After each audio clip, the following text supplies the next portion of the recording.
My name is Jean Drèze. I am Vice President of the Center of FTI in the French part of Belgium.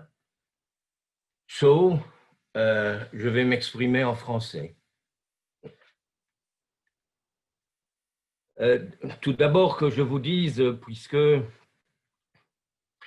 dans notre art, les sentiments ne sont pas interdits, que c'est une immense peine pour moi de ne pas être physiquement en train de partager avec vous un même espace et un même temps comme on le fait dans notre art de la scène et au théâtre en particulier. Mais je dois vous dire que ces 2 journées en Assemblée générale virtuelle ont quand même montré que ce mode de communication avait quelques avantages qui pourraient d'ailleurs utilement compléter par l'avenir nos rencontres en présentiel.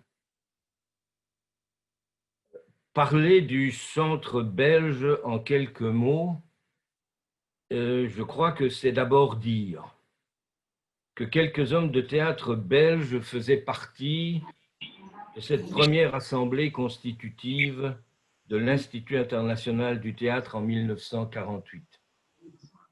Que René Hénault, âgé alors de 30 ans, faisait partie de cette équipe, alors qu'en Belgique, il participait à une aventure théâtrale qui allait devenir quelques années plus tard le Théâtre national francophone de Belgique. Et que cet homme qui a déterminé pendant près de 60 ans l'essentiel du programme de notre centre belge francophone avait lui-même configuré sa carrière avec 3 mots, 3 verbes. Jouer, enseigner, chercher. Autrement dit, la pratique du théâtre, l'enseignement du théâtre et la recherche théâtrale. Ce sont ces 3 concepts qui ont caractérisé la participation de notre centre au fonctionnement et au projet de l'Institut international du théâtre depuis toujours. Je prendrai rapidement quelques exemples et Fabio, quand je dis rapidement, c'est de manière à ce que Jacob, qui nous traduit, ne soit pas perturbé par le rythme de ma parole. C'est bien sûr le pôle enseignement qui a sans doute été celui dans lequel nous avons le plus investi, avec notre rôle au sein du comité de la formation théâtrale, appelé à l'époque TECOM, qui est devenu aujourd'hui le Forum pour la formation et l'éducation théâtrale, avec lequel notamment nous avons organisé un certain nombre d'événements, de rencontres internationales en Belgique. Citons-les, 1963, qui posait la question des contenus et des structures d'études théâtrales, 1985, qui a consacré le terme mouvement scénique, qui associe le geste, la question du geste, au déplacement scénique. En 1991, Beyond Stanislavski, par-delà Stanislavski, un colloque international en collaboration avec le Centre français, où on a essayé d'établir une relation, une filiation pédagogique entre Laban, Grotowski, François Delsarte, Pina Bausch, et aborder aussi cette notion contemporaine de l'anthropologie de la communication.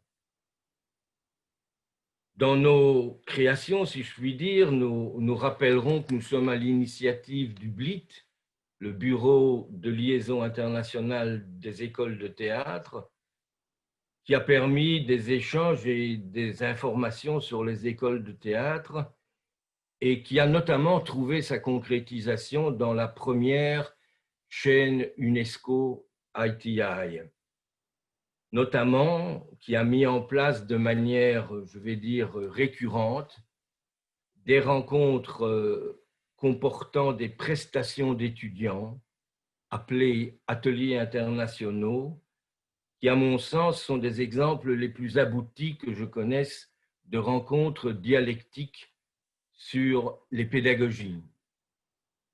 C'est le BLIT aussi qui a produit beaucoup d'ouvrages d'information bibliographique, notamment dirigés par René Hainaut.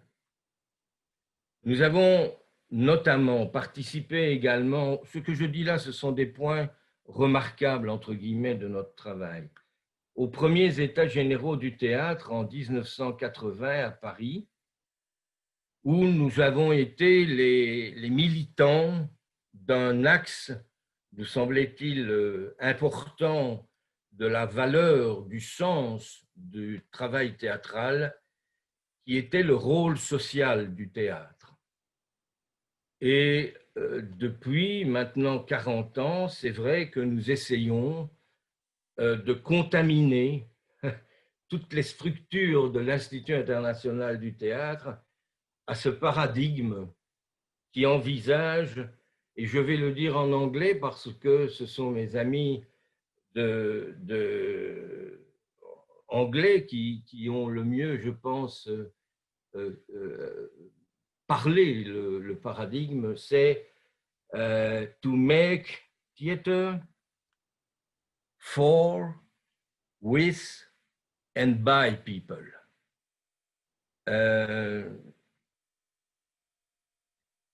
Je voudrais d'ailleurs, en parlant de ces états généraux, dire combien il est important à mes yeux de continuer et de développer une connivence concrète avec ce que nous appelons les organisations partenaires. Et peut-être serait-il d'ailleurs intéressant d'envisager ensemble, 40 ans après, de nouveau 4-5 jours d'états généraux. Il faut dire aussi enfin que nous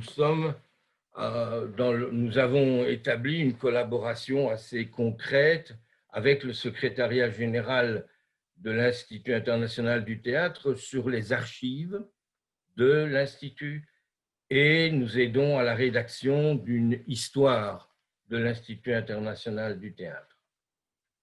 Enfin, nous partageons bien sûr beaucoup de rencontres avec l'Association internationale des théâtres universitaires et depuis quelque temps, nous collaborons d'ailleurs à des thématiques telles que l'impact des neurosciences sur la formation de l'acteur et les pratiques théâtrales, ainsi que sur le concept de recherche-création, qui a d'ailleurs été l'objet d'un colloque en mars, juste avant le confinement, à l'Université de Liège, à l'initiative du théâtre universitaire de Liège, de l'Université de Liège.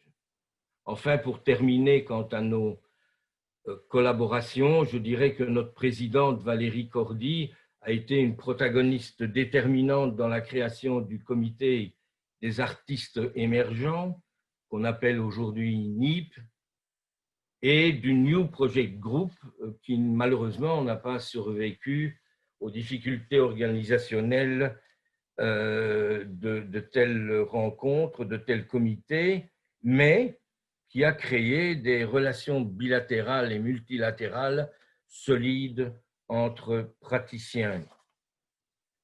Voilà, encore beaucoup de choses à dire, mais je vais limiter en disant que pour le moment, nous vivons en mode survie parce que des modifications de l'aide financière et structurelle de nos gouvernements ont entraîné une nécessaire redéfinition de nos statuts et le Centre de recherche Théâtre et Public a perdu sa belle subvention européenne qui a l'air de ne plus s'intéresser beaucoup à la question des cultures. Et donc, nous sommes maintenant en mode survie, mais le cœur, comme le disait Xuan Nguyen, y est toujours. Et c'est avec mes 74 ans, moi qui suis dans l'Institut depuis le congrès de Sofia en 1979, que je voudrais terminer en vous adressant un petit mot émotionnel, disons. Et je le fais en mémoire de mon frère Jean-Pierre Guinganet.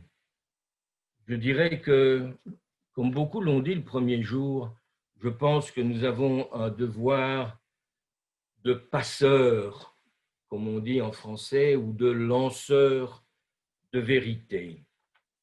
Et je citerai Brecht, Mère.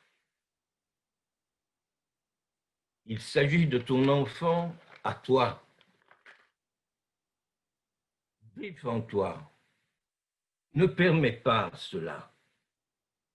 Nous, les millions d'hommes, serons-nous plus puissants que la guerre? Si nous disons tous non, alors la guerre sera le passé et la paix l'avenir. Merci mes amis.